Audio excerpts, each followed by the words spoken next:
Retrouvez Businesswoman avec MAF Pro, l'assurance des artisans, commerçants et professions libérales. MAF Pro, la référence qualité pro. Efficace et pas cher. C'est la MAF que je préfère. C'est la MAF.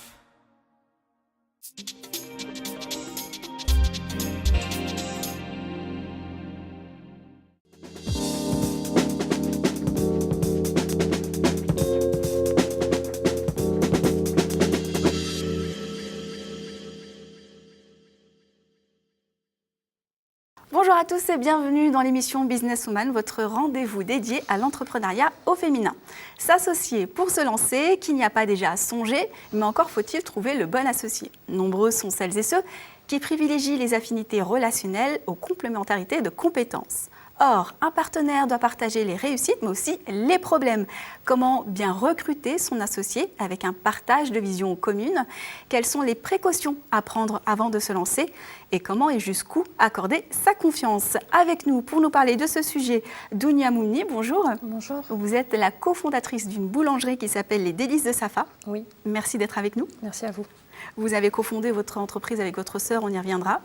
Et également avec nous, Madame Benkiran Boutaïna, bonjour. Bonjour. Vous avez cofondé donc une société de micro-crèche avec votre belle-sœur, cette fois-ci, qui s'appelle Adji Jennifer. Tout à fait. Alors, première question, on va rentrer tout de suite dans le vif du sujet.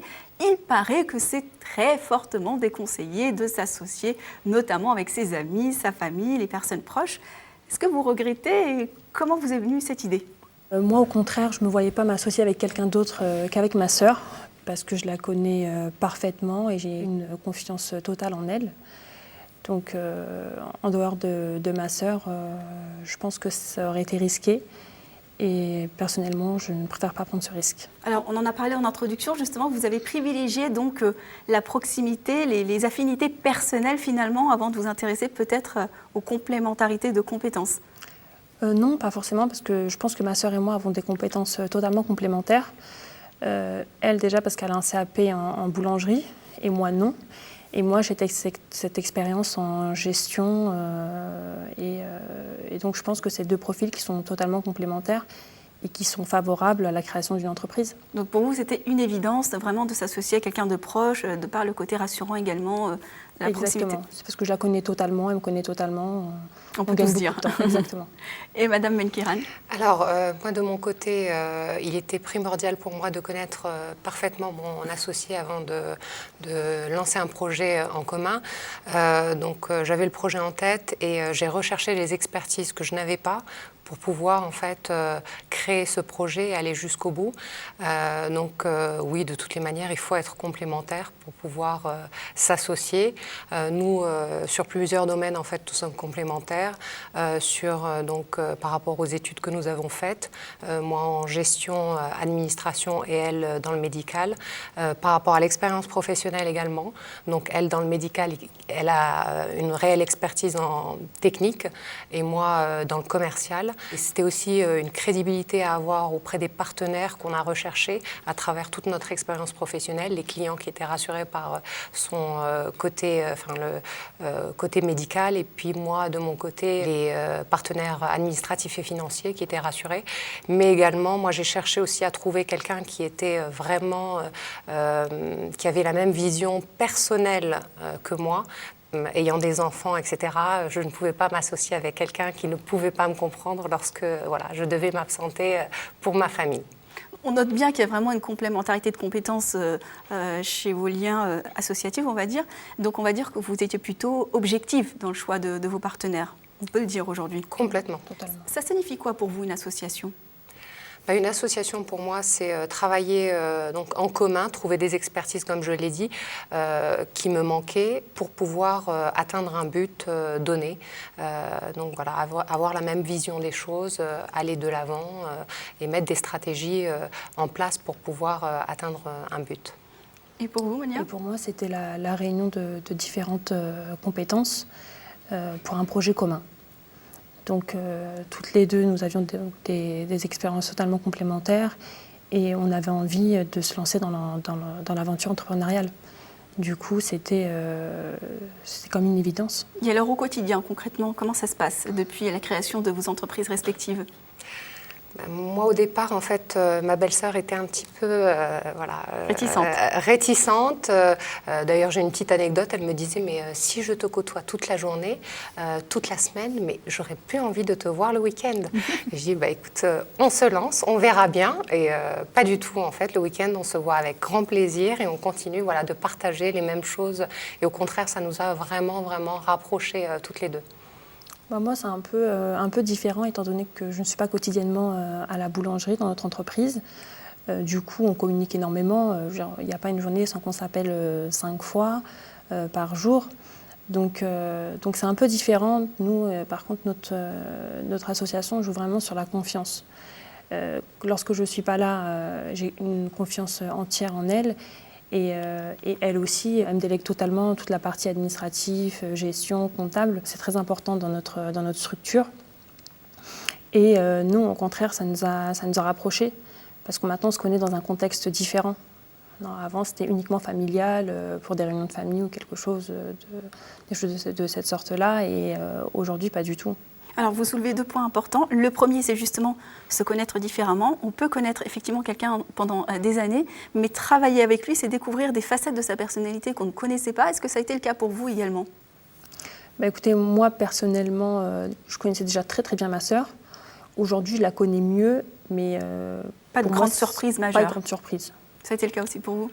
Voilà, moi de toutes les manières je la côtoyais très souvent, mais c'est vrai que quand on a commencé à travailler ensemble, il a fallu s'adapter l'une à l'autre, mais rien d'insurmontable. Il y a le facteur confiance qui revient assez régulièrement quand on parle d'association avec la famille. Est-ce que c'est effectivement plus rassurant de se dire qu'on s'associe avec quelqu'un qui a un lien familial ? Oui, parce que si jamais l'association échoue avec un tiers, c'est pas grave, on ne le reverra plus. Alors que quand c'est sa famille, il y a les liens du sang qui font que même si l'entreprise ne fonctionne plus ou l'association, je veux dire, la relation s'est dégradée, mais pour toujours. Donc on a tendance à agir différemment, à être beaucoup plus compréhensible envers l'autre. Il y a un affect qui est puissant et qui est là et qui Exactement. Effectivement... C'est aussi ce que vous ressentez, oui, le facteur confiance. Tout à fait, une confiance totale en mon associé. Et c'est vrai que quand je dois m'absenter, elle prend le relais et je pars en toute confiance. Voilà. Ça ressemble assez étroitement à une relation qu'on pourrait avoir dans un couple. Finalement, c'est une confiance, c'est se supporter au quotidien, c'est avancer ensemble et c'est aussi avoir la même vision des choses. On dit que souvent, c'est regarder tous deux dans la même direction. Est-ce que vous avez la même vision de l'entreprise, votre associé et vous ? Moi et ma sœur, pas totalement. Je pense que c'est dû aussi au rôle différent qu'on a dans l'entreprise. Ma sœur, étant donné qu'elle y est quotidiennement, elle a plus une vision à court terme de l'entreprise et moi, beaucoup plus à moyen et long terme. Donc plus ambitieuse, plus visionnaire. Voilà, exactement. Et alors, comment ça se traduit concrètement sur le terrain ? Quels sont vos rôles respectifs ? Est-ce que vous êtes obligé de mettre en place des process ? Est-ce que vous avez des tâches prédéfinies ou est-ce que les choses se font naturellement ? Nous, ça s'est fait plutôt naturellement, mais on en avait discuté dès le début. Et nos tâches respectives, elles sont faites aussi en fonction de nos compétences respectives. Donc naturellement, étant donné qu'elle a une formation en boulangerie, elle s'occupe de toute la partie production. Et moi, étant donné que j'ai des compétences en droit, en gestion, c'est moi qui m'occupe de toute la gestion du personnel, de l'entreprise en général. C'est la même chose pour vous, Madame Menkiran, ou est-ce qu'il y a des choses qui ont été établies dès le départ ? Alors, dès le départ, nous, on a établi pas mal de process. Il faut déjà se mettre d'accord sur qui fait quoi, les statuts de la société, quel genre de société, pourquoi, quels axes on va mettre en place, quelle stratégie on met en place. Ce qu'on fait, elle fait pas mal de back-office, moi du front-office. Elle est plutôt introvertie, je suis plutôt extravertie, c'est pour ça que je suis là. Voilà, donc mettre en place plusieurs choses pour que, au quotidien, ça se passe bien. La transition est toute faite parce que justement, au même titre que s'associer avec son conjoint, il y a la question du choix juridique, du statut juridique qui se pose. Vous êtes à 50-50, vous êtes 51-50. Comment se sont définies les choses juridiquement parlant ? Nous, on est à 50-50. On a formé une SARL et toutes les deux, nous sommes à 50-50. Donc nous avons choisi de créer une SAS pour en fait la flexibilité qu'on peut y mettre. Voilà, les statuts sont complètement flexibles et on peut s'adapter en fonction de nos contraintes et nos besoins. Et nous sommes également à 50-50 dans cette société. Alors, comment s'est opéré le lancement de ces entreprises? Est-ce que ça s'est opéré exactement comme vous l'aviez prévu dans le business plan?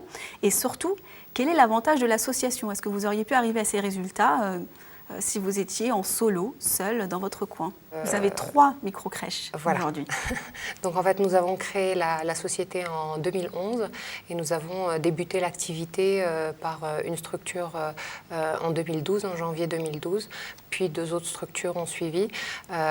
Oui, c'était ce qu'on souhaitait. Après, le développement n'est pas au rendez-vous aujourd'hui parce qu'on souhaiterait développer beaucoup plus rapidement. Mais voilà, il y a des contraintes administratives qui sont en place, donc on ne peut pas aller plus vite. Est-ce qu'on peut dire aujourd'hui que pour toutes les deux, vous êtes satisfaites de cette association? Si c'était à refaire, vous pensez que c'est vraiment un avantage de s'associer et de s'allier? Totalement. Je vais le redire, mais totalement confiance en ma sœur. Et du coup, quand ça ne va pas, je peux compter sur elle et inversement. C'est un soutien et psychologique. À plusieurs, on est plus fort que tout seul. Donc c'est vraiment très très important. C'est un avis que vous partagez? Oui, tout à fait. En fait, il y a déjà un partage des responsabilités, de la création jusqu'au développement. Il y a un partage des tâches. On ne peut pas faire toute seule ce qu'on peut faire toutes les deux. Il y a un partage des compétences. Donc, pareil, il faut aller chercher les compétences que l'on n'a pas. Est-ce qu'on nourrit quand même certaines craintes secrètement? Est-ce qu'on n'a pas aussi peur, peut-être qu'un jour ça ne fonctionne plus ou comme on le voudrait, ou que ça se passe mal avec son associé? Est-ce que vous y avez déjà songé? Nous, entre nous, il y a des fois des disputes, parce qu'on n'est pas forcément d'accord sur certaines choses, etc. Et comment vous désamorcez justement ces conflits? On en discute. On en discute, chacune donne ses arguments, et ensuite on essaie de trouver un point commun. Donc oui, c'est pas tous les jours facile, mais je pense que c'est plus facile avec ma sœur qu'avec quelqu'un d'autre. On peut ne pas être d'accord sur certains points, donc chacune argumente, on arrête les discussions, on se voit une semaine plus tard et on prend les décisions. Forcément, il y a des compromis à faire de son côté, de mon côté, mais jusque-là, tout s'est très bien passé depuis pratiquement 3 ans. Alors pour les entrepreneuses qui nous regardent et qui éventuellement songeraient à se lancer en association, est-ce que vous auriez des conseils à leur donner pour bien justement s'armer? Beaucoup réfléchir la personne avec qui s'associer. Sur quels critères le choisir? Déjà, si on a déjà travaillé avec, parce que moi je sais qu'il y a des amis qui sont très proches, je ne pourrais pas. On a plein de points communs, mais le travail, ça demande beaucoup de rigueur. Une entreprise, ce n'est pas tous les jours facile, c'est une chose qu'il faut avouer. Il y a des bons moments, des mauvais moments, et il faut avoir un socle très solide pour que ça tienne. Et quelques conseils de côté de Madame Benkiran? Alors les conseils pour moi, c'est déjà de bien connaître son associé. Il est clair que c'est primordial, le côtoyer avant pour pouvoir se lancer, mettre en place les process dès le départ, savoir ce qu'on fait dans l'entreprise, les rôles de chacun, la stratégie à adopter, les buts à atteindre. Bien évidemment, d'avoir une confiance totale en son associé pour pouvoir avancer dans la même direction. Merci à toutes les deux d'être venues sur ce plateau nous faire partager vos expériences. Merci à vous de nous avoir suivis. Vous pouvez retrouver cette émission sur Demain TV, sur WeDoBiz, sur ellesentreprenent.com et sur le site de la PCE. À très vite sur Businesswoman.